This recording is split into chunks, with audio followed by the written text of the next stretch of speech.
27th Halfmoon Township Board of Supervisor meeting to order. All rise if you are able for the Pledge of Allegiance.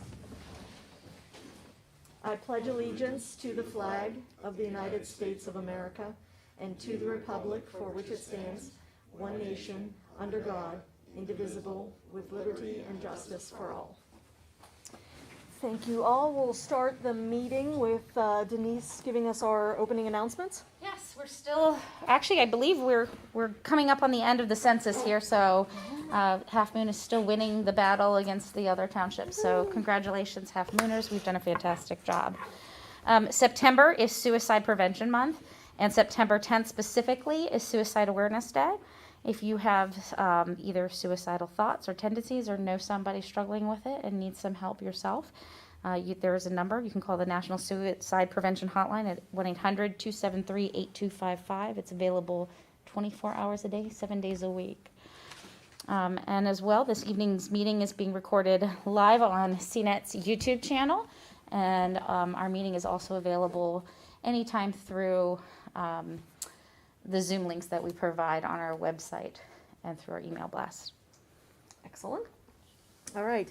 At this time, we'll take any citizen comments on any agenda items on any items that are not already on the agenda.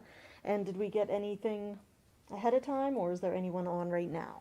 No, there is nobody on now, unless there's no YouTube comments, so. Okay. I move that we approve the agenda for tonight's meeting. Okay.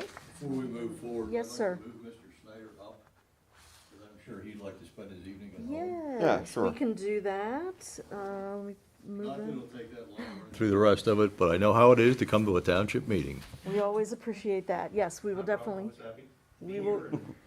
We can do that.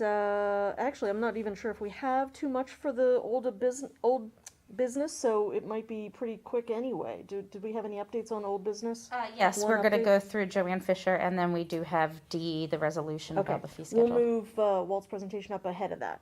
Thank you. With that amendment or edit to the agenda, Sure. I guess I to- move to approve the amended motion. I'll second it. thank you. Any other discussion? All right, all those in favor? Aye. Opposed? Okay. Tonight's agenda passes. Let's see, we tabled the Elwood Seifert preliminary land development plan from last time meeting, so we'll just keep that postponed until we're ready to discuss that again with him. Approval of the minutes for August 13th. Minutes from the August 13th Supervisors meeting. I'll second. Any discussion or edits to those minutes? All those in favor? Aye. Aye. Okay. I didn't even check. Is Chuck online? No. Chuck Okay. is, He's- cutting corn right now. Oh, lovely. Okay, just wanted to make sure that if we Not needed, cutting. to pause to get his, okay, good to know. Next up is our consent agenda, which basically pays some bills, that we have already signed some checks for. So just need a motion to approve that consent agenda. We approve the consent agenda. I'll second. Thank you. Any discussion? All those in favor? Aye. Okay, great. So before we get to old business, we're gonna welcome Walt Schneider from, the Code, why am I blanking? Code Office, I always call it Code Office Code Agency. Code Thank you. Administration, that's the word I'm looking for.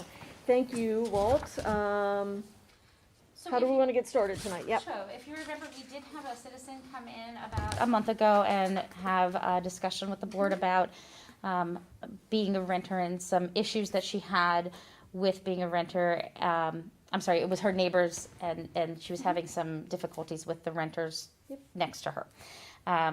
We had discussed that one of the possibilities was to go ahead and look into the property maintenance code.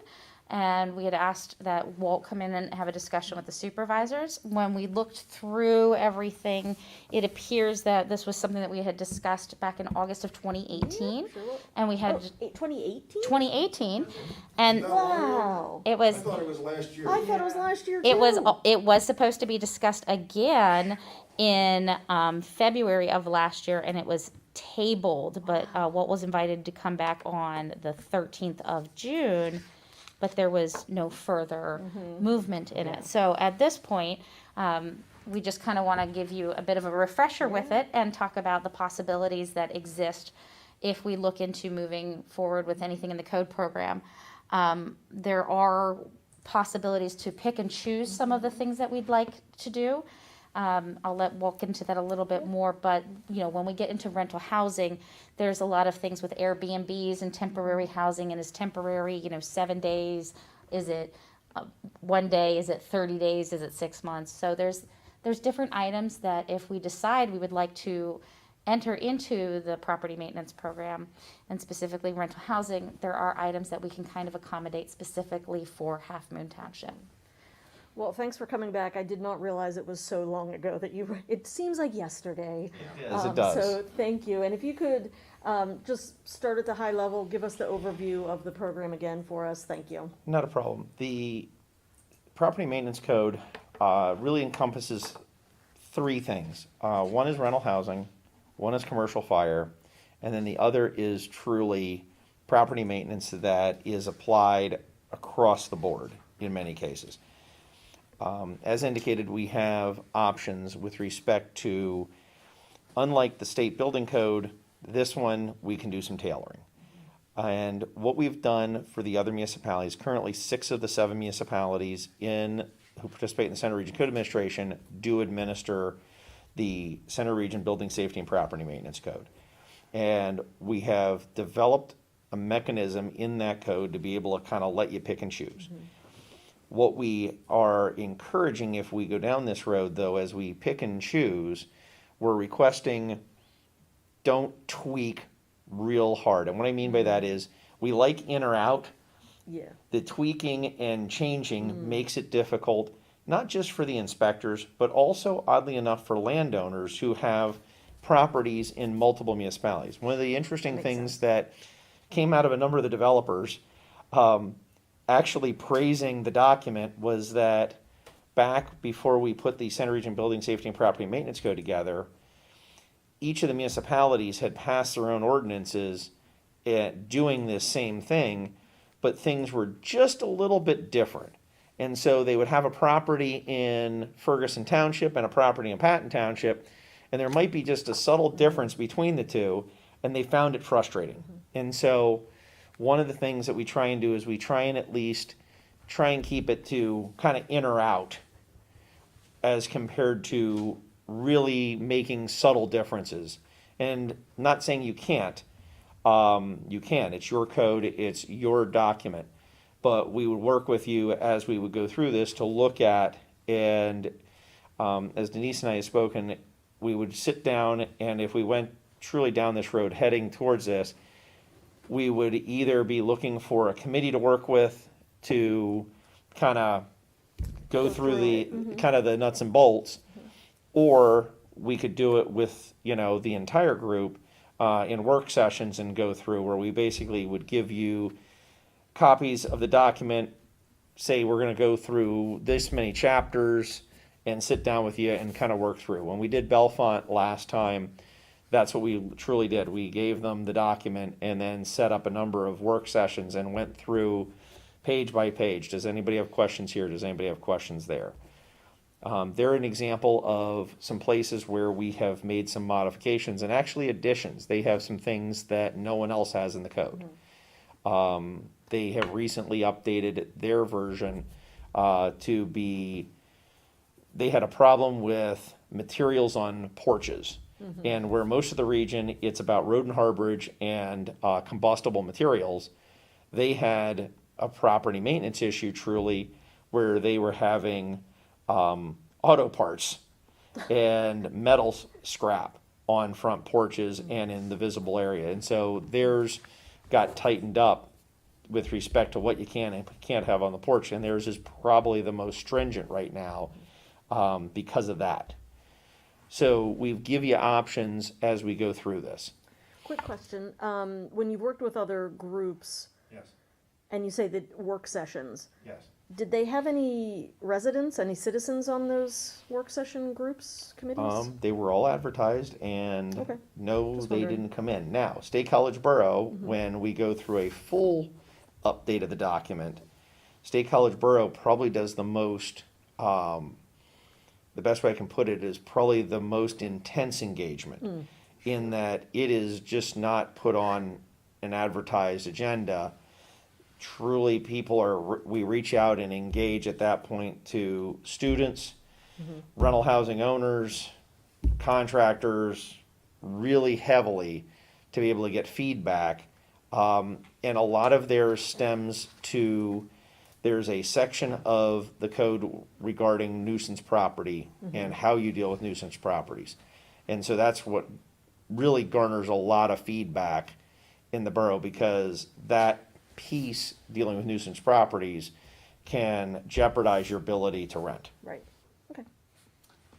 Just to add to what was going through, I was surprised when we sat down and we had a bit of a discussion about, what this will do and how this will help the township. And we estimate there's about 120 properties currently that are rented in Halfmoon Township. And something I'd never thought of that Walt pointed out that I thought was incredibly helpful was, with these type of rentals, if it's a revolving door, what is that doing for the septic systems? So if you have a single family home and you're renting it out every week to somebody else, and you're renting it out to 8 or 9 people for 7 days continuously, and it's been approved as a single family residence, it really does add to that septic load as well. So that was something I'd never thought of, and Walt had brought up, and I thought that was an incredibly good point, that also will help regulate that somewhat. That number you just said was 120. 120 properties we think are rentals. but Are we have- they full-time rentals, or there's Airbnb types or just a mix of? Mix. Okay. Well, the way we got 120 swag, and it's 120 swag, what we did is we went through, and the data is probably a year and a half old, 2 years old, because it was when I was in the first time, I remember. we had pulled that data. We looked at the county assessor's data, and we took 2/3 of the properties that the property owner doesn't live in the property. So the tax bill goes somewhere else other than the property. So we had the assessor's office basically compare 2 addresses, and if they match, we tossed them out as being owner occupied. Now, so now there are some that have rentals on the property with the owner living on the property. Those didn't get caught. We took a 2/3 number on the ones that they mismatched, thinking, okay, some of them are truly, they're snowbirds and they're somewhere else, and the tax bill goes somewhere else, but they're here for a portion of the year and it's theirs. The actual number is hard to say without truly polling the properties themselves. Yep. Can you talk to us a little bit about how the township joining this program would not only benefit and help protect renters from what I like to call predatory renters, and vice versa. Sure. You know, you have bad tenants too, and sometimes the landlord falls victim to bad tenants. So. Sure. An example is one of the things that's in this program when we talk about, and I'll give you, it's a real easy example. There's documentation that every tenant is given, usually now it's a website, we have everything on a website, they're given a website, but it gives an opportunity to give tenants requirements that they would not normally read, and not saying you're forcing them to go read them, but you've given them access to, and what we do is we build a custom menu for those tenants for Halfmoon Township, for example. So, refuse and recycling information, animal information, animal control information. But in addition to that, fire safety certification is there, and the fire safety certification details that the tenant is responsible for maintaining their smoke detectors, their CO alarms. And if they take the batteries out of them, they're responsible.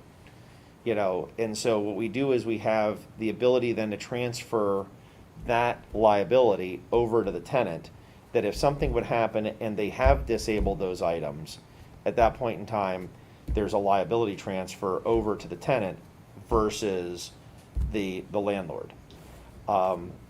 There's other places where we have some requirements with regards to basically maintaining the property in a healthy and sanitary condition. We've dealt with a number of those in some of the municipalities where we've gone in and the tenant is truly, basically by the way they've chosen to live and not maintain the property, they're inviting rodent harborage. Sure. They're inviting insects. And so we've been able to use that in protection of the landlords, because at that point in time, we can instruct the tenant on how to modify and clean up the property. Yeah. So it is a two-way street. It really Yeah, is a exactly. protection on both ways.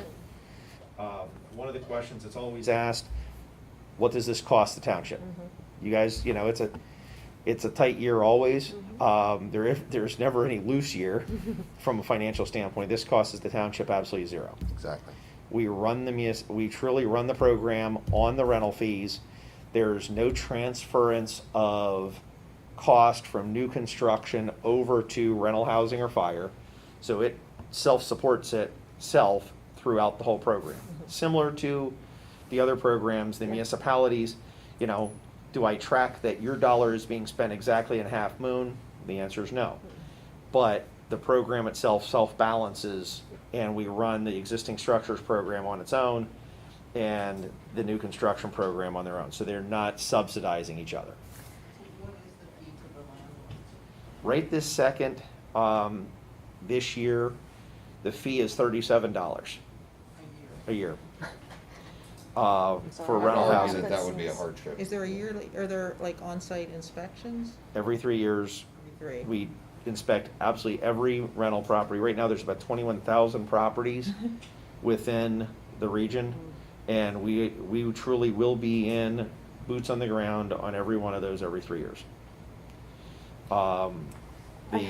Before you do more, as we're going through this, I have a thought of a plan of attack. Because of course, we could, but we don't want to sit here and go through the document Sure. word for word. We all need to probably get re-familiarized if we haven't seen it, but we need the document Not a problem. so that we could take a look at it.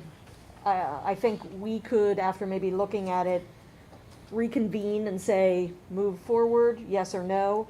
To move forward, I think if we could come up with what our intent is by joining the program, and then I would love to get a committee together to do the work session, could include us, whoever wants to be a part of that. I would love to get some citizens Sure. on that committee as well. Absolutely. And go through, just like you said, the work session and say, what would be in, out, what are we comfortable with, knowing what our intent Right, and I is. think the level of what's looked for in the inspections is, of course, is in the document, Mhm. which is what Correct. would be of concern and how that works. And you said 6 of the 7 are in, so we're the only ones that aren't? Mhm. You are the only municipality that is not currently in the program.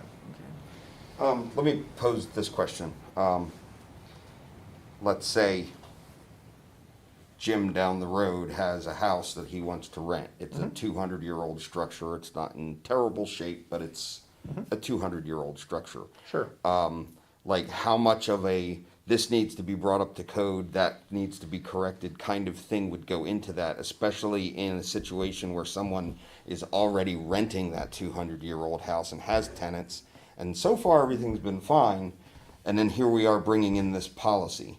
So, This is part of what we sit down and we talk about. For example, Harris Township has made some tweaks and modifications, and so has College Township, because of Bollesburg and Lamont. So, for example, one of the modifications that is, I'm shooting from the hip, but Harris Township has modified the height requirement in Harris Township. So, minimum ceiling height is 7 feet. In Harris Township, I forget what the modification is, it might be 6'6". All right, so they've made a modification because they know they have, Structures. Yeah. Yeah. structures that are problematic. One of the things that has been done, when you look at what we're talking about, bringing the building up to code, it's not bringing it up to current statewide and national code standards. Please, by no means are we requiring that. okay, yeah. the big thing that winds up getting put into these is a combination really of three things. Usually it's hand and grab rails are big deficiencies, smoke and carbon monoxide detection. Those are really the big Oh, that's not bad. deficiencies. And oddly enough, the other one is maintenance of the whatever the heating appliance is. So for example, having your oil furnace checked, Bellefonte had some that, had never been, couldn't document when was the last time it was checked. Those are the kinds of things we see catching up on. In addition to those, some other oddities we get into, GFCI breakers, or either breakers or Doors. outlets Outlets. themselves within 6 feet of, Water. basically water appliances. So basically, the sink or the, those kinds of problems dealing with. Checking, again, plugging normal outlets to make sure they work properly. We found, people that have self-wired their outlets and have wired them incorrectly. Those kinds of things are what we're really talking about. We're not, for the most part, talking about structural modifications to the building. Yeah. So you're not gonna walk around with a tape measure, and this railing is half an inch too low, and, that kind of thing. We don't normally find that the railing's a half an inch off. It's usually the fact it doesn't exist. Exactly. So, but I mean, those are the kinds of things, railings with returns. Those are, when you look at the documented experience of people in buildings, those are where people slip, trip, fall, those kinds of things. Heating appliances with, carbon monoxide issues. Those are the kinds of things. We're really trying to focus on that life safety piece as compared to, it's not about pretty. It sounds to me like everybody ought to have an inspection, We all should, yeah. not just rental housing. That's very true too. Yeah, I know I did a couple of things wrong in my house, and I had to correct. People do it, Help with liability issues. Sure. I just have one more question for you. Back to the topic of a problem renter. Yes. When it's not necessarily a problem for the landlord, they pay their rent every month, and Sure. but it's the surrounding neighbors who are all having the problem. What type of mechanism would joining the code office then give us to, kind of combat that kind of thing? Depends on what the problem is. So what we're really adopting is a set of tools in a toolbox. Whatever tools we put into the toolbox, we will have. So the first piece is we adopt the tools, and then what comes with it is the CRCA and taking care of the problem as far as chasing them, spending the time, spending the energy, and not having to take the manager's time to chase somebody down. So those kind of come together as the combination. The other advantage is, for example, in the existing structures group, right now we have 8 inspectors. So it's not like somebody's out on vacation for a week, no one answers the phone, no one comes out. You basically are getting, usually within 24 hours, somebody's gonna wind up on the property or start dealing with the problem. Yeah. And I'm gonna assume, based on how and what we choose, is how we could deal with those Yeah. things as Correct. well. Because if it's, nuisance is a rough one, regardless if we Yeah. have a property maintenance code or not, or if we adopt the rental, program or not, but, There's a point system too that we had discussed, which is, I think, a phenomenal route that we might want to look at, that Walt had explained, where essentially, if you're not a problem or a liability or an issue, somebody will come out once every 3 years, but if you are a problem property or a problem landlord or rental, there's a point system that we can implement, and after you gain so many points, we can take away your right to rent that property, and then that's a fine of up to $300 a day. The point system actually gets into the ability to remove your ability to rent the property for a period of time. So, I would never want to actually have to do that, but to have that as a, look, this is what could happen, it can come in handy. Well, an example is College Township, for example, and Ferguson Township, both are 1 day.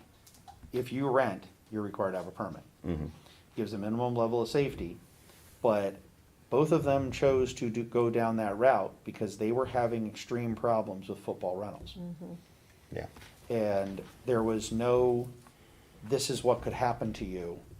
And so the neighbors would call, they'd call us, they'd call the township, and everybody's saying, well, look, there's nothing we can really do about it. There's no regulation, you're renting for 1 day, and that's where they've gone to 1 day.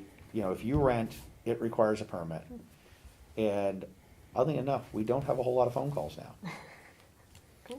And I keep adding to one more question, but does this, or is there anything in that we could choose? A way that we could address the, some of the, there are a few properties in Halfmoon Township where I know the structure is now being rented, but for decades there has been a collection of broken cars, washing machines, this, that, and the other thing just tossed up into the woods on their property. Yes. Would this have any mechanisms that could help us get that kind of thing cleaned up? Bellefonte has it in it. Okay, great. Bellefonte has put they have a chunk in theirs to take care of this. This is where they take care of any unlicensed vehicles on the property. Even though that's a problem regardless if you're renting or not. Yes. So, Yes, but. I hear you, but you have to start Yes, somewhere. yep. Well, Sure. and part of this discussion is, this is what I had kind of set up going up front. Part of this discussion will also be if we decide to, if you decide to go down this road, a chunk of this document applies to everybody in the township.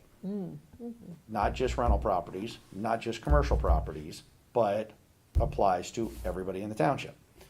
So those things, I can tell you they're all exterior to the building or have to do with the building physically falling down. We don't go into somebody's home and do an inspection for a smoke detector.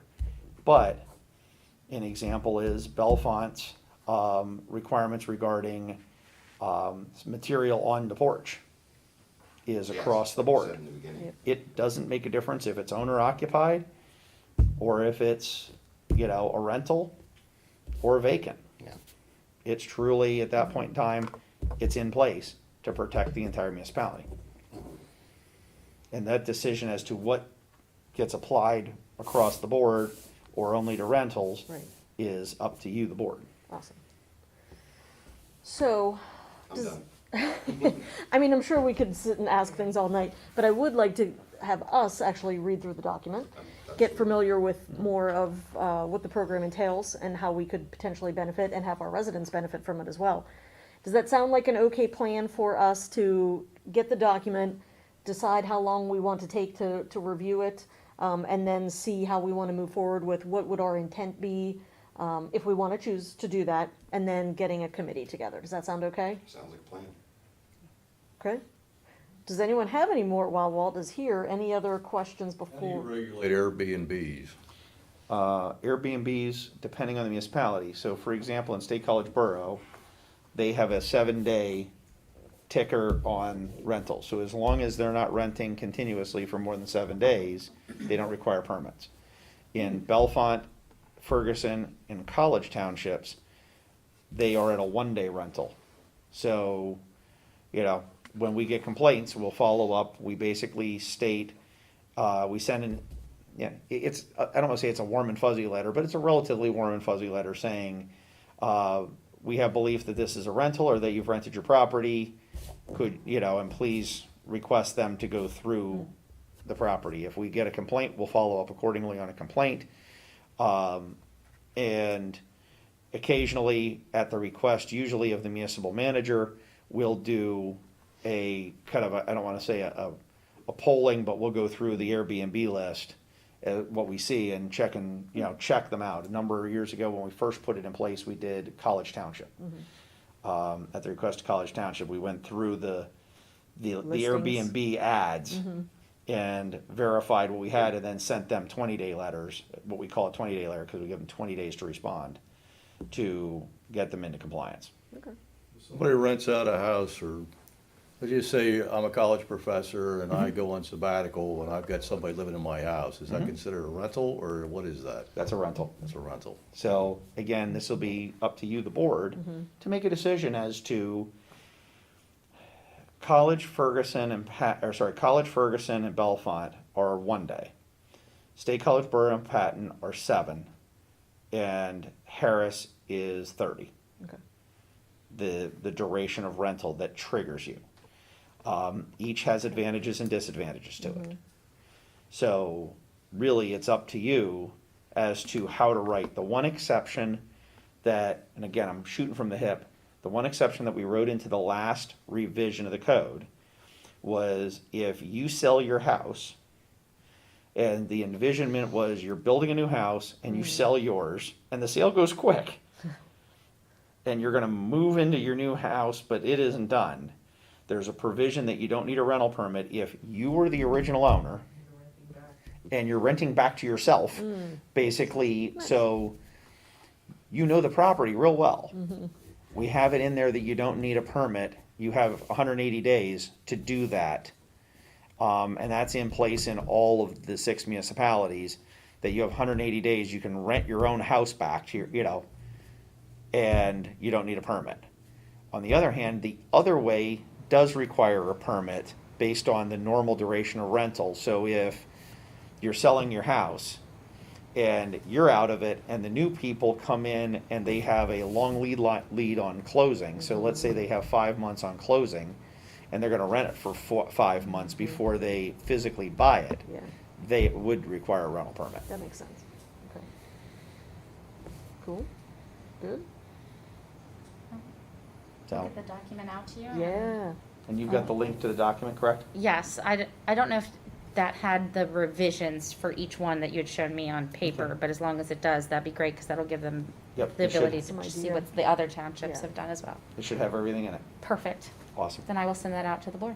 So if you have any Fantastic. questions, let me know, Take a and look. always happy to come out. Excellent, thanks so much for coming Thank you. out. Have a Oh, great wait. evening.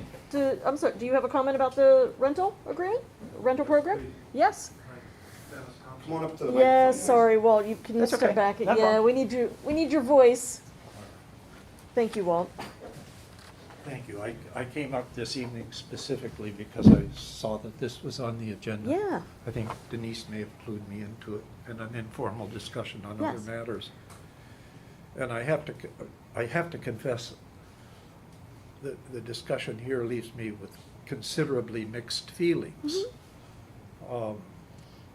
And I don't really quite know where to start, because a number of issues to which I can immediately and directly relate have come up even in the discussion of the last 10 or 12 minutes. And I can't address them all here, nor should I. But, as I say, I have considerably mixed feelings about it. And in part because I don't think one size fits all. And I don't think what is appropriate necessarily for College or Harris or Patton Township is necessarily what will best serve Halfmoon Township. correct, neither do we. On the other hand, I think there are things in Halfmoon Township that need attention.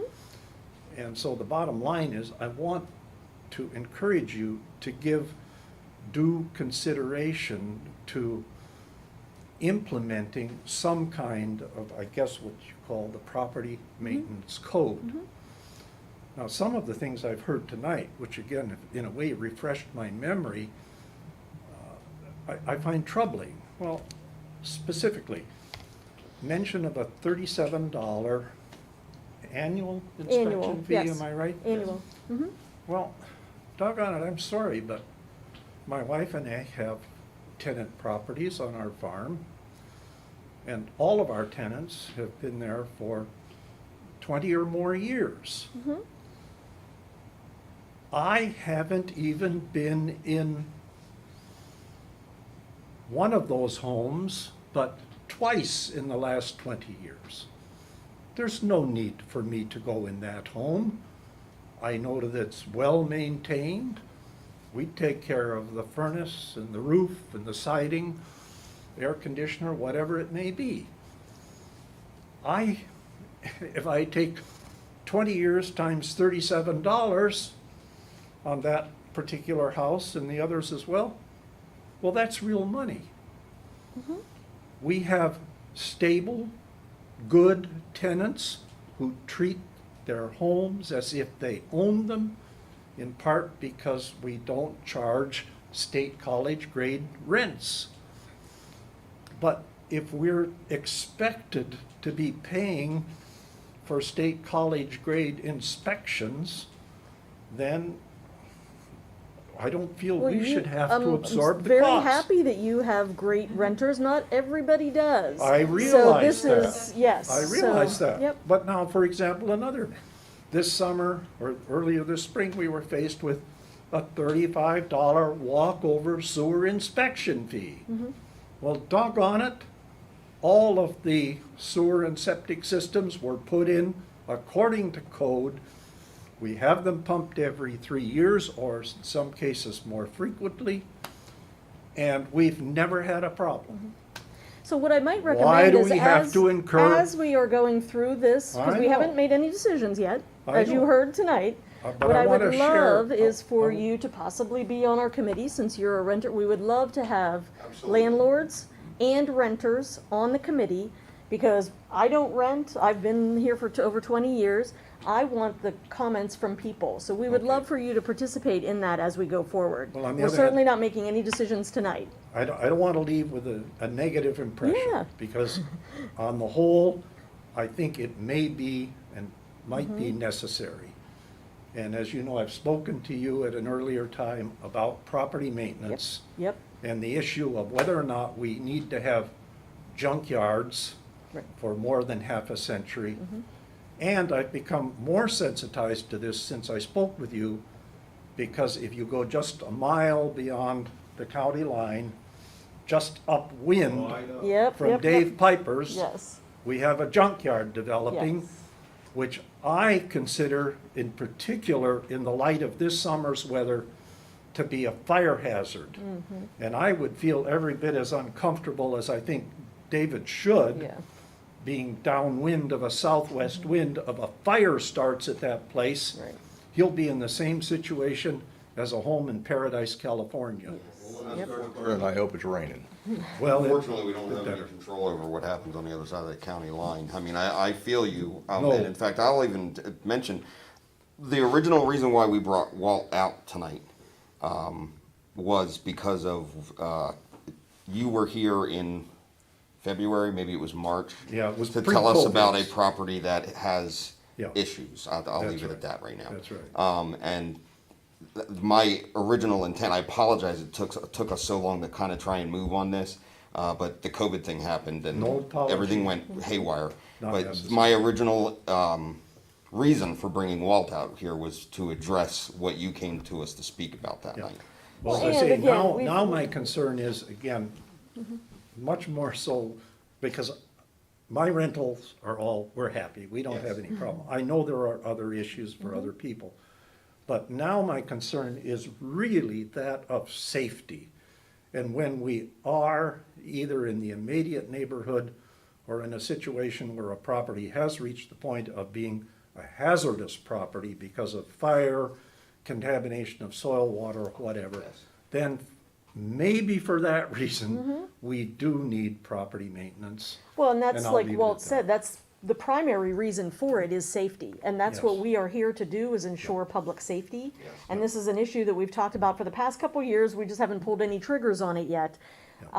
Because we're relatively lucky in Halfmoon Township, but we don't want to rely on that luck. Well, I So- think we're not only lucky, I think we've got the most beautiful township in the center we do, region. and we wanna keep it that I'd like way. to see it keep kept that way. Absolutely. Thank you so much. Thank you. But keep your eye out on the agendas to Okay. provide input and see if you want to help with the committee. Thank you. Okay, I think that's it for Walt. Thank you so much for coming Thanks, out, Walt. Walt.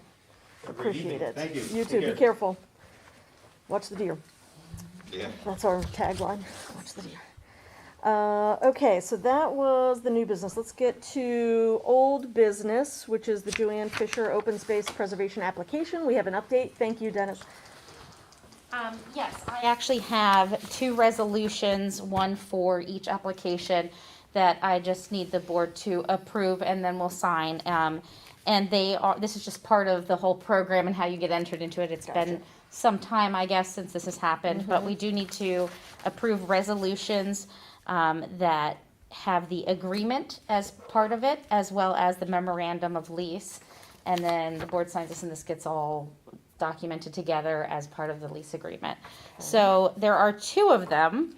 I didn't put on anything with resolutions this evening, I didn't put any numbers because I didn't want to go through the process of this should be 20, didn't pass, should be 19. Gotcha. So You'll assign the number. we'll assign the numbers, right, as things get approved. But the first one, of course, would be for the 40-acre parcel, for the parcel ending in 001. And then the second one, of course, would be for the 160 acres ending in 007. And both resolutions have been approved by the solicitor and are ready for the board's signature if approved. I move that we approve the first resolution, whichever one, the 40-acre parcel. Is there a second? Patty, any discussion? All those in favor? Aye. Okay, so that one passes. Oh, I said, there's no nays, we all approve. Sorry, second motion? I'll make a motion to approve the 160-acre parcel resolution. Second? Thank you, Patty. Any discussion? All those in favor? Aye. Beautiful, okay, so those get passed.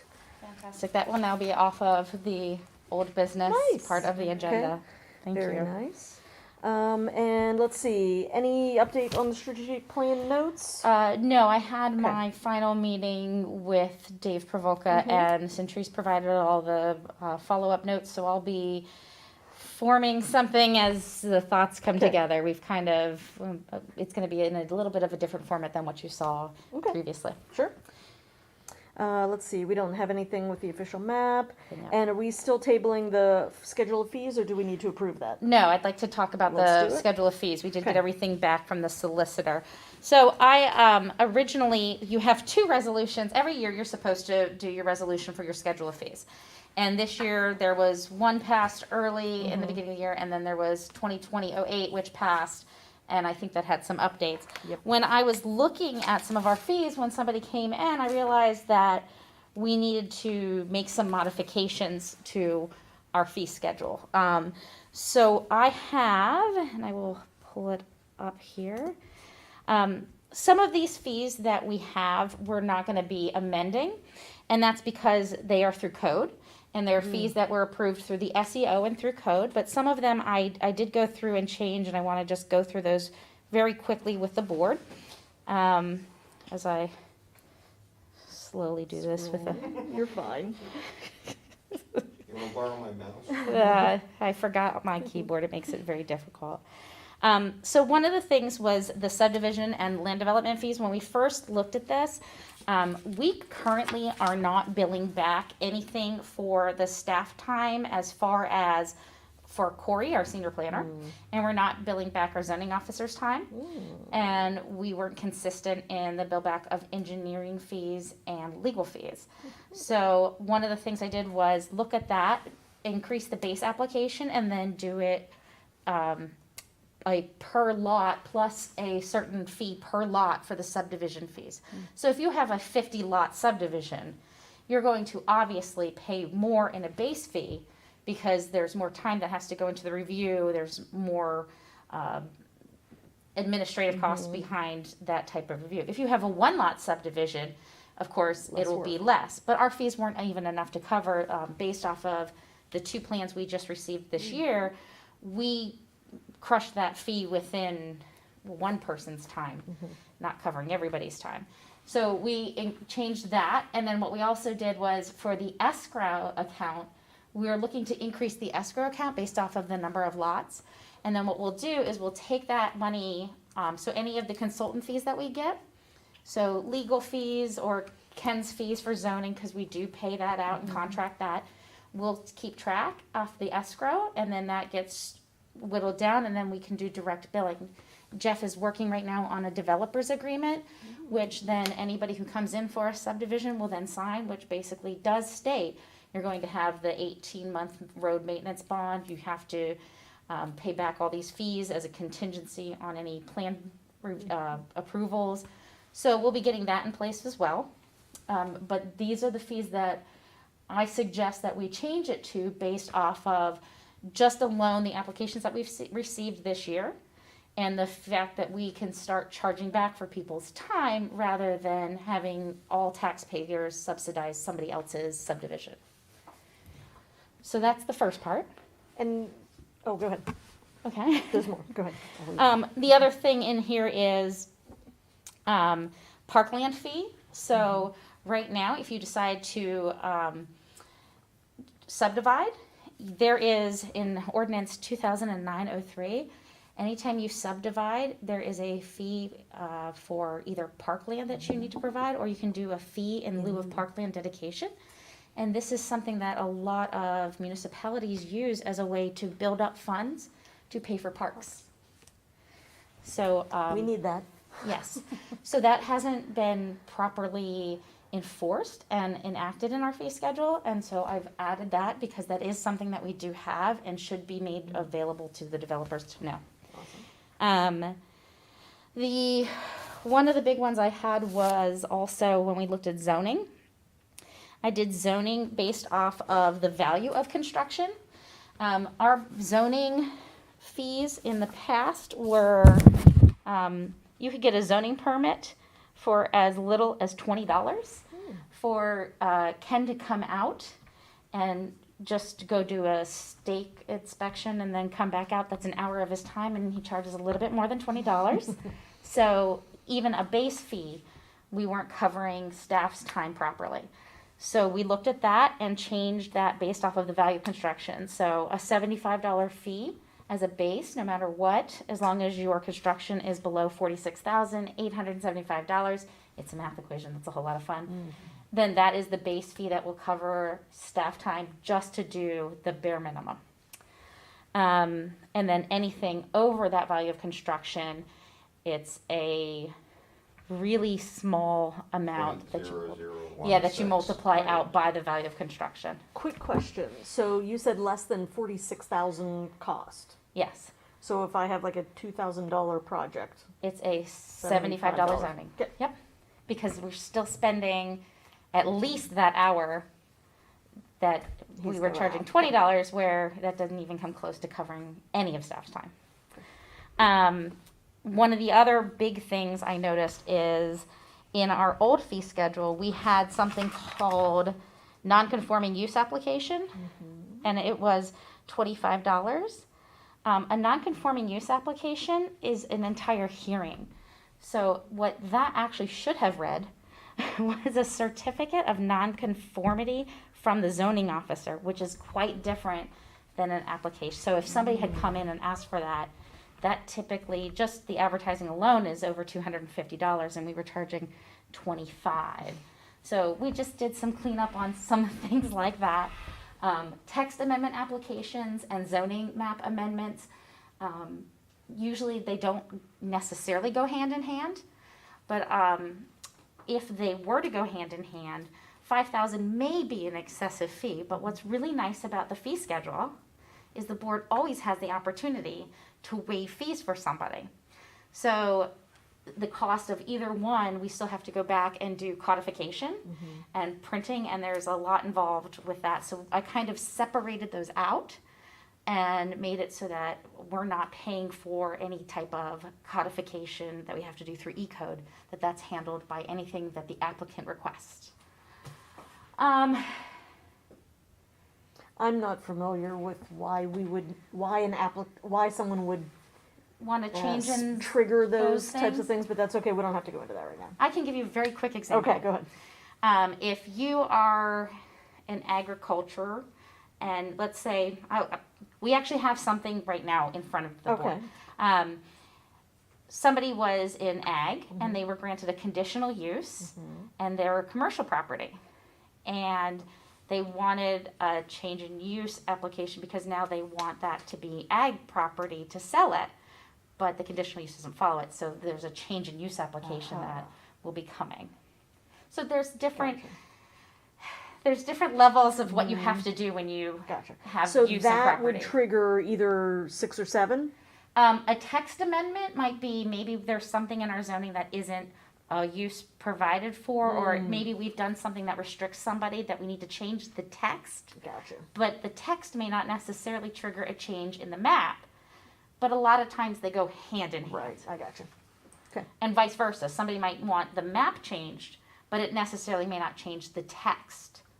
So it just kind of separates it out, but gives you the ability to, if somebody does it in tandem, we can waive fees if need be. Okay.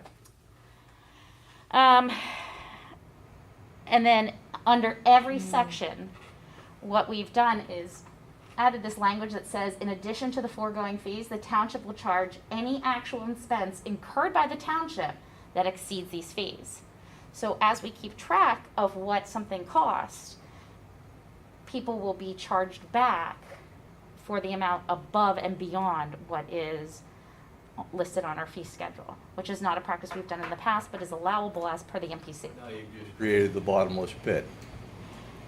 Because you know, if you're the developer and I walk in here and I hand down a set of plans, the reason why it's being reviewed by the township is because of the township's ordinance. The reason why it's being reviewed by the zoning officer is because of the township's ordinance. The reason why staff is reviewing it is because of the township's ordinance. Yes. If we were members of the county planning agency, it would cost nothing to the township. But we are paying Center Region for the planning review, we are paying Patton Township for the zoning review, and I'm not complaining about it, I'm just saying it becomes a bottomless pit. So you as a developer no longer know what your costs are gonna be. Now, I'm not talking about a Dan Hallbaker, Bob Poole kind of thing, because we don't get a lot of that out here, although we could. What I'm talking about is the fellow was in here at the meeting the other week, and he's got a little one-lotter, and I won't get into the issues that he has with his engineer, but he's getting slammed for fees, or would be, and he's got nothing. He's gonna walk away with nothing. So he might have 10 hours of zoning time, 15 hours of planning time, and he's screwed. He's not only that, not only is he out the engineer costs, he's at the township costs, and we're the ones that made the rules that said he can't play. Yes. So part of the reason why, because I was here when this thing got put in, and I know some of the rates are really low, but the board at that time, which I was not a member of, was concerned about the cost to the individual citizen. And they didn't want it to, because it was getting out of hand. We were getting engineering bills from the engineer reviewers that were just stratospheric. Center Region didn't bill, but I mean, I know Seb Di Gregorio or Trish or whoever was doing it at the time, you know, that was part of our fee, our costs that we're paying, you know, to have these reviews done. You know, the township was sort of eating it, but, you know, the township is also the beneficiary of the development. You know, the new lot goes in, the real estate taxes come in, the income taxes come in.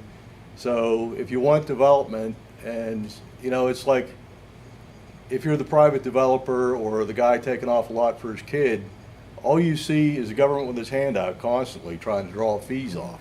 And the thing I don't like, I understand why you have it as a percentage of the application, but if it only takes our zoning officer 2 hours to go out and do something, and we end up charging them $300 to do something, and it costs us $100 or $150, whatever it is, I would rather charge the actual fee, you know, whatever that is. You know, and I know there's probably no good way to do it, but I think if I know the zoning officer as well as I do, I think he could probably give you a pretty good idea. And that's, we did this together as a group, and that's why the escrow fees, so the escrow, the base fee is just to cover base. That is just administration, that's Amy, Brett, me, that's copies, that's the time that we have to spend with emails and reviews, and those are the necessitative fees.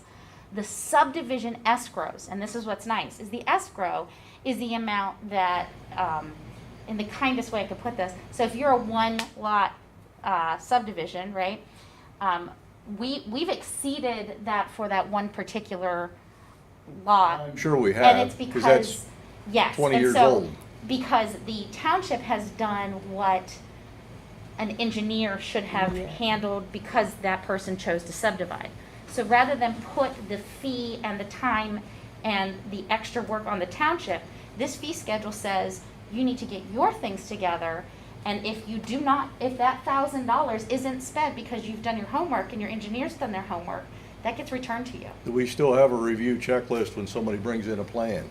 Well, we're working on it together, but we do, because the new zoning and the new SADA has come out, but we are putting together a piece, and we've got. If it does not meet these requirements, we Requirements. will not accept this plan as a submission. We do have that, yes, that this is either not a complete submission and it goes back.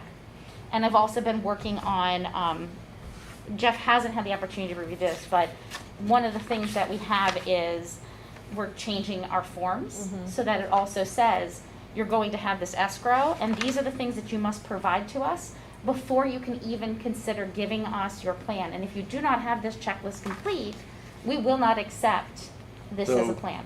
Can you give me an example of the one lot, the guy's subdivision there, I forget his last name? Seaford. Seaford, yeah. Yes.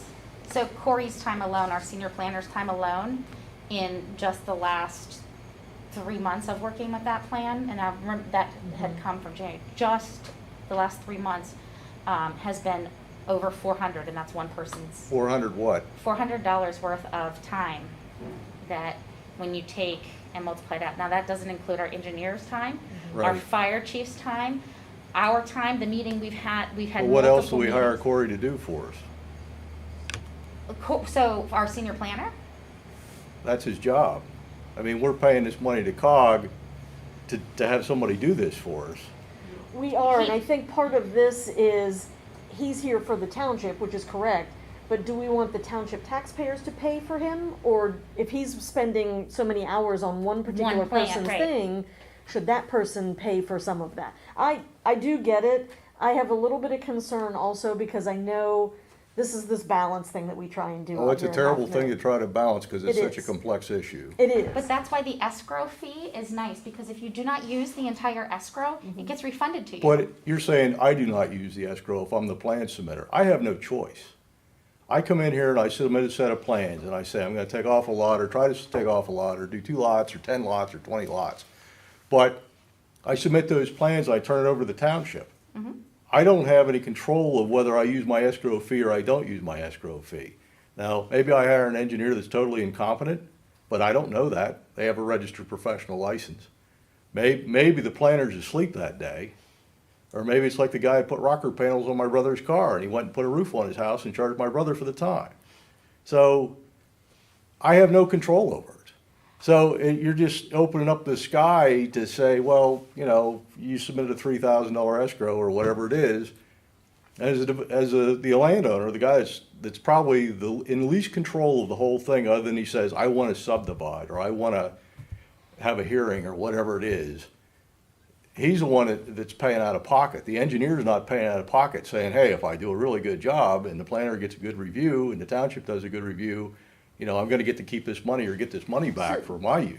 Dave, are you saying, what I think I'm hearing you say is that the escrow seems fine, but as a person bringing in a plan, I have no idea. You I have no don't know control what's over gonna- that, so yeah. you don't know if you're gonna get your money back, Well, not you get your have money some back. control if you do your homework, Yes. and Well- you're being responsible, and you have But a you're good saying you person do your working for you. homework, but how many here have actually done subdivision plans? No, but you should know something. You can Well, look at the checklist and you can. I'm figure out- intimately and you can look familiar at the- with You it. can ask questions with the ordinances and know right away if you're going against ordinances or That's not. correct. And then Right. you're gonna have extra time. But and you effort. as a layperson, you walk into your engineer's office and you say, I'm gonna hire you to do this, and they say, we're ABC Engineering and we can handle that for you. And you say, great, and they say, well, how much am I gonna get into it? And the engineer says, well, our fee's gonna run somewhere between $10,000 and $15,000. And then we get ready to submit the plans and come down to the township office and he says, well, we need a $3,000 escrow and we need, you know, $800 for the plan submittal fee. I'm not saying those fees are not justified. I'm not trying to pick Denise. But I'm trying to figure out, you know, a fair way to do this so we don't burn so many individuals. I mean, you have to say, well, what's our big problem here? Sometimes maybe we get too many reviews on something and it's not getting corrected. So maybe we ought to just turn the plan down and make them correct it. And so what we've experienced as staff, and part of the reason we looked at this is because the fact that we had all these reviews and said, these are the deficiencies, and it wasn't coming back, or we were getting the information of, we would have these meetings and then get Yep. emails that say. And nothing happens. What am I supposed to do? What is Yeah. your code? What do I fill out for this? I would be okay That's- with the escrow if you said, all right, our planner will do, as part of this plan submission project, we will do 2 reviews. You know, there'll be an informal review, maybe they bring it to the planning commission as a sketch plan, that's just part of we're nice people. In our SAUDA, we actually have it, and we just did one today, where we have a pre-consultation meeting. Right. So before you even submit. Which I will tell We you charge. from work experience, that is the best thing that anybody Yes. can do, is bring the plan in ahead of time, Yes. sit down with staff, bring it to planning commission and say, what do you think? So what I would like to maybe do is see what our process is for some of these, and can we do some proactive things in the Well- process to help? I think we Avoid can, but fees. what I was gonna say is Yeah. that you get 2 reviews. Yeah, Okay, we'll set it up for 2 reviews. If you're requiring a 3rd full-blown review, then Yeah. something's wrong with that plan. And then you have to, I say, you know, if you want the 3rd review and you want to proceed with this, then bring in the fees, set up the escrow account, because something's obviously wrong and somebody's not doing their homework, bringing it. And believe me, Denise, I know what it's like to sit where you're sitting and review those stupid plans and go, what is wrong with this guy? He's submitting these plan after plan after plan, and they're junk, and things are not, you know, it's like, you But don't it's- have the distances on the lots, or It's- whatever it is. It's not only that, the other piece of this is, when you subdivide, I guess my question is, because you're subdividing, but I'm not, should I as a taxpayer be paying for the fact that you're subdividing? That's something that Well, you- we do that all the time. And- We got a and- park that I'll never use, but I'm gonna pay for it. We got And roads that's that, why that that people we live have- in and don't drive on, but they're paying for. And that's why we have the parkland fee as part Right, of this, and because that's right the other now- thing I was gonna bring up, but I think it's too much money. Personally, per acre, $50,000, so, well, let's do this. I'm assuming you wanted a decision tonight? yes. I don't think we're gonna get Well- that tonight. So how about, cause I'll be honest, I did not thoroughly look through this.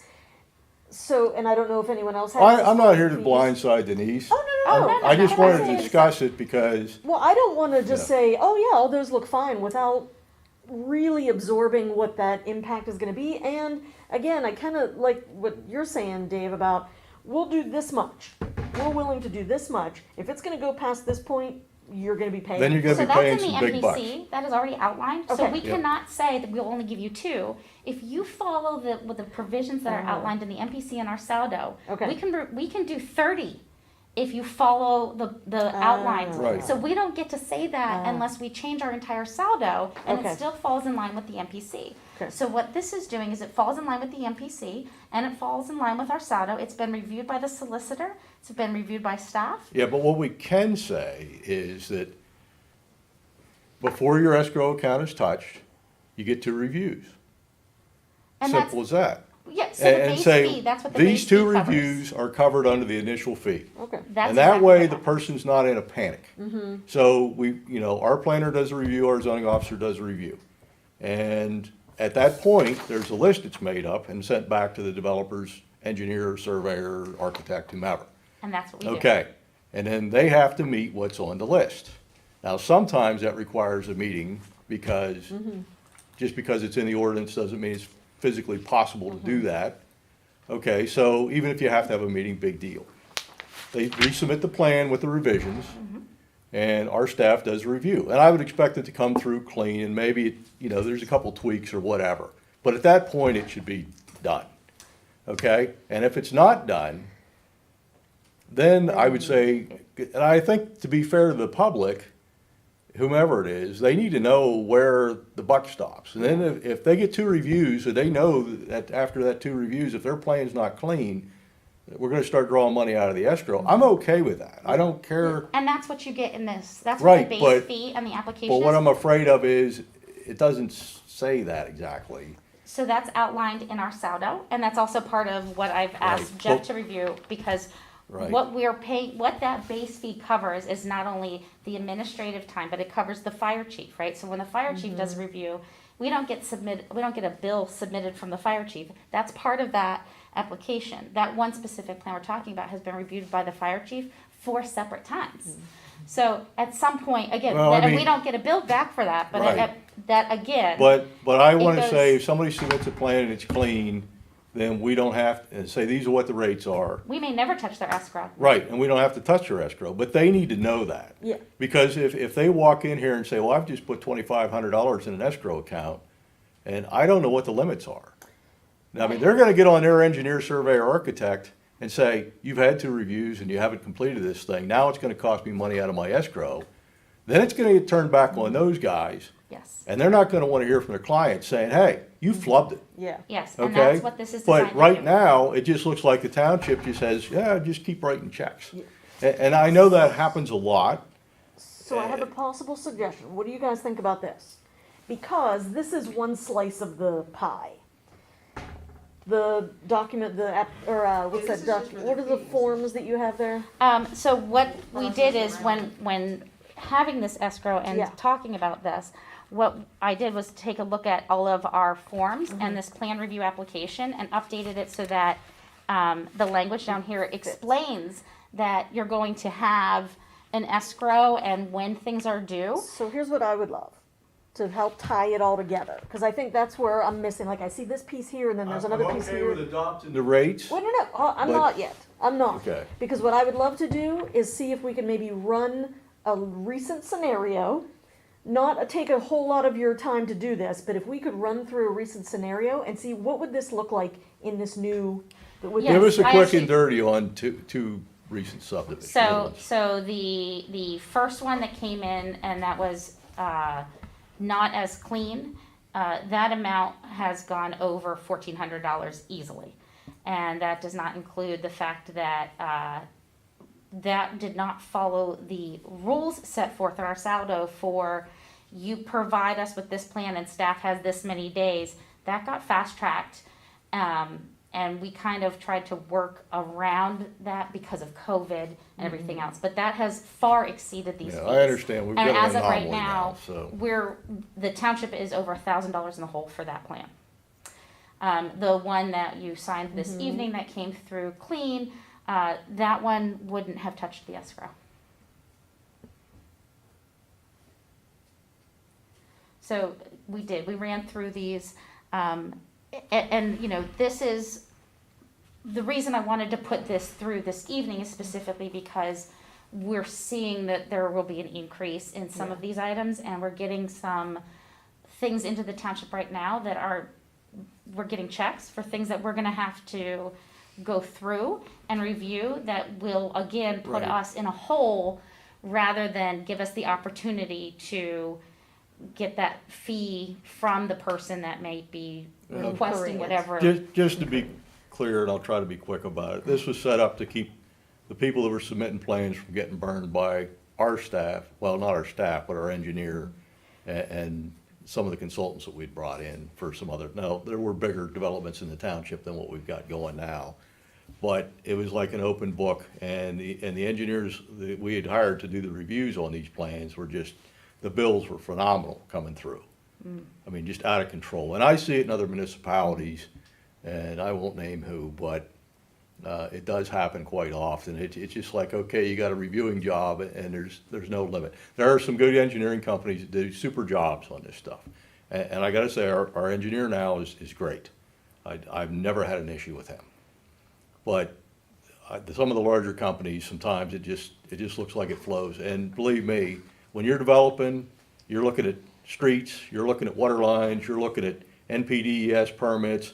You don't know where it's going, and it just, you know, the numbers just start getting out of control. So as long as there's something on there that the developer can say, look, if my engineer does his job and we get it through in 2 reviews with 2 complete letters, and maybe just a little bit of rumble with the back, I'm cool with that on the basic fees, because then I know in my head where I'm at. And instead of, And you know, that's, like, next thing I know, you know, my escrow account's gone and I get a letter from the township saying we need more money in the escrow. Yeah. And that's one of the things we're And gonna I have do no is- idea where it went. you will, and one of the things I have here on our checklist for submission is the fact that if we do hit your escrow, you get copies of those bills, minus any redactions for any legal, but you will get copies of those bills monthly along with where your escrow stands. And if we see that your escrow has, if your reviews keep coming back and we're having issues, it does say that you will get a letter saying what we believe you'll need to submit to replenish that escrow to finish out the plan. And you have 10 days to provide us with that, and then any unused escrow funds will be returned to the applicant upon final approval of the plan and payment of all associated billings. So we will be keeping track. I also want to put all of this and track it in a separate bank account that actually will be interest bearing, but we are not required to return that interest to the applicant. So that's also a way for money to make money. And this is only one portion of Right. what we're seeing. There's some other pieces. I'm going to kind of skip ahead a little bit. So we can't fix the ones that we've already done through code. Right. Give me a second to go through this. It's like we're on a boat. Yes, it is. The administration ones. One of the things, this photocopies, if you see this, let me try to get Yes. that. Okay, so this photocopies, that right now, if you have a right to know request and come in, the way that our fee schedule was, it was 25 cents for a copy, and that didn't specify if it was an oversized print or anything. So if you filled out a right to know request and wanted a copy of something, like one of these plans, you know, a plan sheet that might have 15, it was 25 cents. So again, the township was eating the cost of something that is an unfunded mandate or something that we had to do. So we went through and kind of flushed out those fees so that, you know, there are ways that we can provide this, that if you don't want to spend that kind of money, we can give you an electronic copy of this for free in a right to know request. And so it's kind of a way to help minimize The burden on the township, township, absolutely. right. I understand that, but Yeah. I don't know that you're legally allowed to make a copy of that. That was You- just an example. But yeah, that It's it's, just yeah, an that's, example. there's many paper records Yes. Right. and things, Yes. but the idea is that actually follows now the RTK law, so that the township isn't paying for something that somebody's requesting. Right. Excellent, okay. So there are, another thing is like the return check fee, we were just charging $25, but it didn't include the fact that we may be charged by our financial institution an additional fee beyond that. That's how banks make money. Yep. And we were paying for people to bounce their checks. All right. You think there's gonna be something coming through in the next 30 days, 60 days, or whatever you're concerned Yes. about? I don't know how the rest of the board feels. I would be okay with adopting this as long as we flesh it out in the next 2 months and make sure that we have something we feel we can justify to, because even the developers, for the most part, are our citizens as well. So, you know, like it or hate it, I mean, I'd love it if most of the houses were never developed in this township. You know, it would be a nice country place, it'd be 1980. But, I do agree. I do have one little concern, because over the past couple of years, I don't know if it was entirely clear what this agenda item entailed, because we've gotten a little bit burned in the past for not being transparent about things. And if we have something that may greatly impact the residents, I would like to make sure that they're aware prior to us voting would be preferable. And I feel like this is something that residents would probably want to know about versus us saying we approve this new fee I'm- schedule and then the first time they come in. I mean, it's also one I of those. agree. It's also one of those things where most people don't pay attention to it. well, most until people they- it will never affect. Right. I'm not Until- concerned with this, and I would approve it as is, but it's not an unreasonable request to have that process I as also well. trust your So- opinions. If you agree that it's fine tonight, I will go with the board. I think it's fine. Okay, I say let's do it then. I mean, I Hey. understand what they're trying, what you're Yep. trying Yeah, to do, I and completely it's understand to the protect purposes really behind the other this. citizens and then to give them a good standing, and it seems like, and the fact that you had a committee that works with all this, put this together too, Yeah. and I'm sure look at other municipalities and how that's handled. We reviewed not only local municipalities, but I actually contacted everybody that I had down in Carlisle and Harrisburg and used their fee schedules as well and talked about, you know, what have you seen, where are those pitfalls that we need to consider? And, you know, where are the problems that we're not thinking of? And so I think I have, all in all, I think close to 30 different fee schedules that we Okay. reviewed. Okay, I'm fine. Anyone can make the motion then. And we don't have, there's no number on this resolution either, right? No, Okay. just, I think we are up to 21, but I'm not Yeah, positive. that's okay. So I don't have to say a number. Nope. Okay, I move that we approve the resolution establishing and setting forth the schedule of fees. Is there a second? Patty, second. Any further discussion? I would just like to say, I would like to revisit this. To just make sure we're not raking somebody over the coals. And I don't think that we are intentionally trying to, Yeah. Denise. I just want to make sure that when somebody comes in here and need to hold a zoning hearing or something, that it's a fair and equitable amount for the citizen, because we are the ones that created the rules in the first place, not Agreed. them. Agreed. Agreed, and what we'll do is, I've asked Jeff, I'm gonna be sending Jeff this, and he's going to be coming up with that developers agreement. So that will also be another piece that we'll be putting in place that will secure those items so that it's very clear and consistent for everybody. And, the first one that we go through with this, Dave, I will happily bring back to the board, and we can have a Let's- discussion yeah, on let's- how it gets, so That'd be you can great. see the process Yep, of please. what that base fee covers and how we're tracking it and how that escrow gets used. And we'll go through the process together, because I that'd be think great. having, when you're not doing it on a day-to-day basis, it's completely different than seeing it from an overview. Mm-hmm. So we can do that. I know that something is coming in the pipeline, that this we'll be able to That'd be track great. right from the beginning. And I think that's great because we'll have the meeting recorded too, so if any residents want to actually step through the process with us, we can point them to these Yeah. videos too. That's great. Okay, any further discussion? All those in favor? Aye. Opposed? All right, thank you for all of that discussion. I'm sure you didn't expect to have that much tonight, Not that much Denise. for that. All right, so that was it for old business. We are moving along to finish up our new business. We did the property maintenance code by Walt Schneider. The next up is the planning commission appointment, Yes. term to expire at the end of this year. We had, One applicant? one applicant. One of the alternates, Regina, did offer that if nobody came in and applied, she would be more than happy to take away that alternate position and be appointed. However, we did receive an application from, and I hope Raymond, is it Siegler? I don't know if it's C-E- Siegler or Kegler? Kegler. I did send him an email asking him to come in and be interviewed by the board if it was something he was able to do, whether it be on the video or in person. I did not receive a response.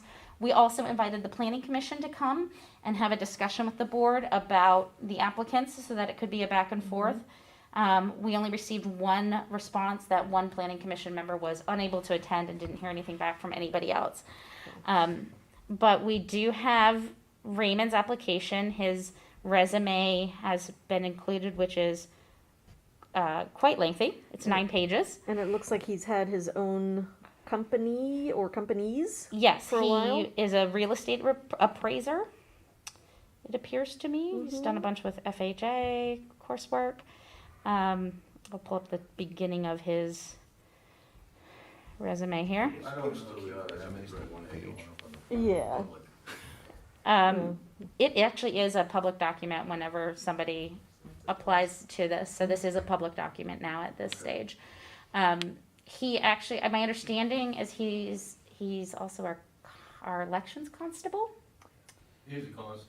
Is that Yeah, okay? he's the guy that stands in here in the So- room whenever the election's going on, Oh. in case somebody gets out of hand. So, so I guess we got such a violent election system. Wow. yes, my understanding is he's familiar with the township. He does live within the township, and I guess Dave is familiar with who he is.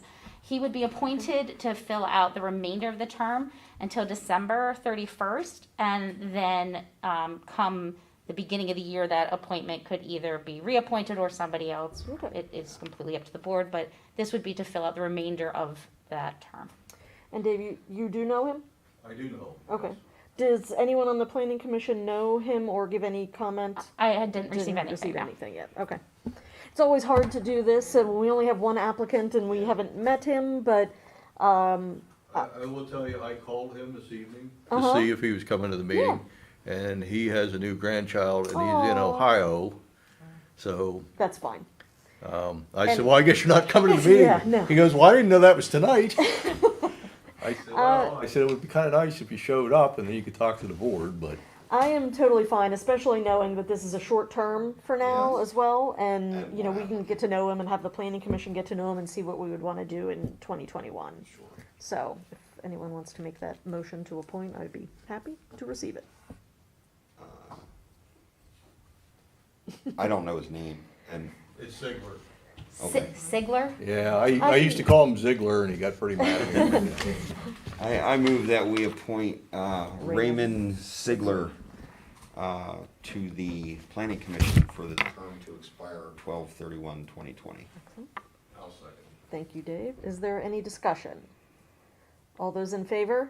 Aye. Opposed? None? All right. Congratulations, Raymond, and his new being, I don't know if it's his first grandchild or multiple grandchildren? That I don't know. Okay, being a grandpa. I will send him a letter congratulating him and explaining his term, and we've already got something set up for the next planning commission meeting Perfect. where we will review the role of the planning commission and kind of introduce him Get him in to. And when you do reach out to him, just let him know that you come down to a meeting, a board of supervisors meeting sometime, so we can officially Actually meet meet him. him. It would be That great to have him nice. come, yes, that'd be fantastic, good idea. We can do that. The next item. Oh, go ahead, You're yeah, fine with this? we're So, ready, yeah. we received notification from the county. The county received, as part of the CARES Act, let's see here. They received, the Board of Commissioners got 1.7 million to distribute around the county's 35 municipalities. They took the municipalities and based it off of population and did an analysis of what each municipality got. We were awarded $33,497. Now, Very nice, this is for the COVID Relief Act, yes. Yeah, but I mean, CARE Act. to do what with it? Well, and this is the fun part. Yes. So we were just awarded this. We need to sign this agreement letter. And with this agreement letter, there are certain provisions that allow us to spend this money. One of them is it has to be on something that is COVID related, and it couldn't have already been in our budget. So we last time had talked about having the IT through State College Borough, and we've signed a contract with them. They will be coming in tomorrow to do the on-site analysis. I contacted the county to find out if, instead of having our IT upgraded slowly through the next couple of years with new computers, if we were to consider some of these items as part of COVID relief. So we would have to have it not budgeted. It would have to be, like, we could do laptops and docking stations and extra monitors, because then those laptops could be work from home, which would be part of COVID relief. Fabulous. So they are coming in tomorrow to help kind of guide us. That one firewall that we had to update for that, and that Wi-Fi, that is something that we can consider. So Excellent. that's one of the items that we'll have in this. But I'm trying to see how far we can push that envelope and use this money for specifically IT Yeah. upgrades. Even though, wait, we do pay something for Zoom now, right? That Zoom account is something that we actually can have reimbursed, and Right. that was that. I think it was only $70 because we did it Still. through the regional relationship Library. with Schlo.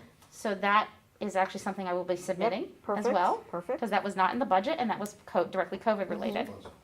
excellent. So yeah, just right now we have about $400 that we can immediately Right. apply, but I was hoping that tomorrow we'll be able to use this to kind of look into that. One of the ideas, How long do you have to make a decision? Decision on that. so we have, if you see this, expenditures have to be incurred between March 1st and October 31st.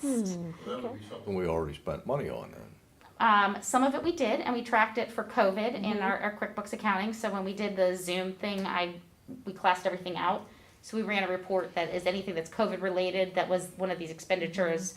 When the pandemic hit, we can What automatically. about cleaning the office, cleaning the? That was already a budgeted Uh, expense. did we incur any extra expenses? We did not. In fact, our expenses went down because Oh, we we weren't changed. using Yes. the- So there are some things that I've looked at. One of the things was another municipality had an idea of putting hand sanitizing stations in our park, which I thought would be fantastic. Great idea. Lovely. However, then that creates next year's budget. We have to stock those, and we will every year thereafter, which basically then puts a further expense on the township. Although, Can you if you get stock on the up? other side of the COVID issue, you could take them back down. True. You know, because that True, could true. only be a temporary, we're doing this because of the situation. Definitely but could. suddenly, magically, COVID goes away, like Mm-hmm. some folks think Yes. will happen. Have you You spoken know. with any, like the borough manager or what? We've had, everybody's had calls together and everybody, they have, a lot of, their employees have the COVID-19, Pay pay. relief, And, yeah, so that's where theirs are going. That's already budgeted to get. Paychecks anyway, so I don't know if that's gonna wash either.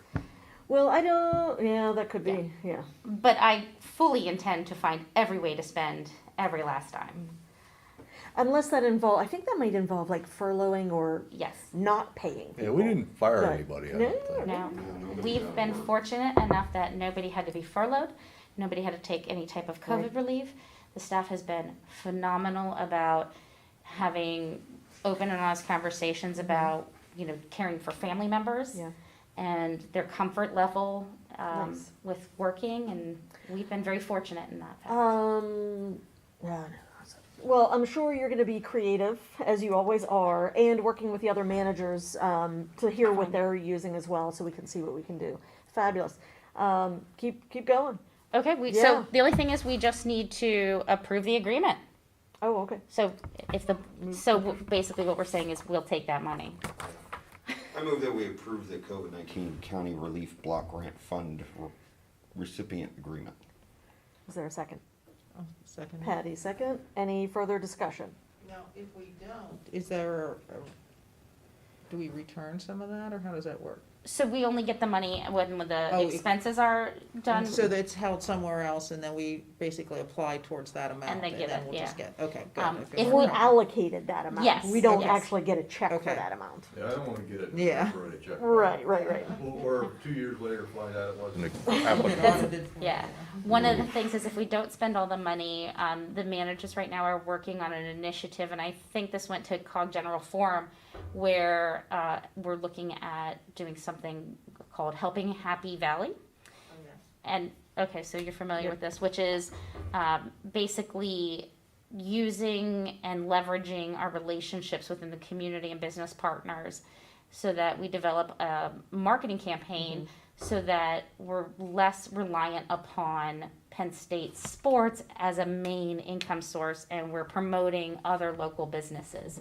So anything that we don't use, if I can't manage to spend every last dime, will go back to the county and will most likely be Used sent for that way. Lovely. Okay. It sounds kinda Any- shady, but, Any other comments about the sounds like motion? Tourism Bureau, not COVID-19. Any other comments around the agreement? All those in favor? Aye. Aye. Opposed? Okay, great. Reports happen at the beginning of the first meetings of the Okay. month, so there's no reports right now, other than just what I said about we're working on some initiatives, and I know that's gone in front of some of the COG committees. Okay. Next up is our supervisor reports. Before The, we get into that, yes. could we review the dates for our Oh, the budgeting? budget. Oh, Do we know yes, if those are- I need the to put those budget in my meetings will be, And those get advertised also, right? That's gonna be Yes. advertised, okay. We have budget meetings for the finance committee too, so I was. okay, October 14th at 6. Mhm. October 19th at 6. Can you give us a day on that? Oh, I'm sorry. Okay, so the first one is Wednesday, October 14th. Okay. The second one is Monday, October 19th. Okay. The next one is Thursday, the 22nd at 6. Well, our regular meeting is scheduled at 7, so that will be an hour session, and then we'll cut that meeting off and move right into I'm the sorry, did you say the 27th? 22nd. 22. And the fourth one that's advertised is Tuesday, the 27th at 6. And that's the one we're hoping we don't need to do. And you can't make that one, right, Dave? Right. Okay.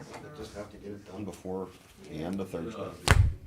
Yeah, it's I was gonna suggest that maybe at the next, on the next agenda, just maybe have it in the announcements. Sure, but Or I just can, post it somewhere so that So it reminds us and any other residents as well. Absolutely. Thank you. All right, so on to supervisor reports. For the executive committee, we the COG executive committee met before the general forum, which was last Monday.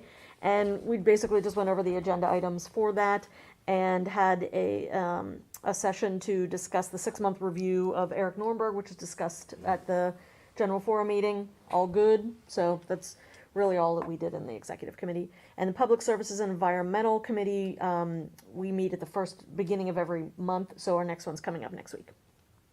That's it for me. Yeah, I have nothing. My meetings are all front-loaded in the beginning of the month. Okay, great. A Patty? whole bunch of them next week, though, so. Okay, Nothing, finance is moving forward with our budgeting sessions. We have those, I think 4 of those scheduled. Nothing to report. nothing to report. All right, I think that is it for us. Anything else for the good and welfare of us in the township? All right, it's good to get a little bit of rain to the dryness, so hopefully that continues.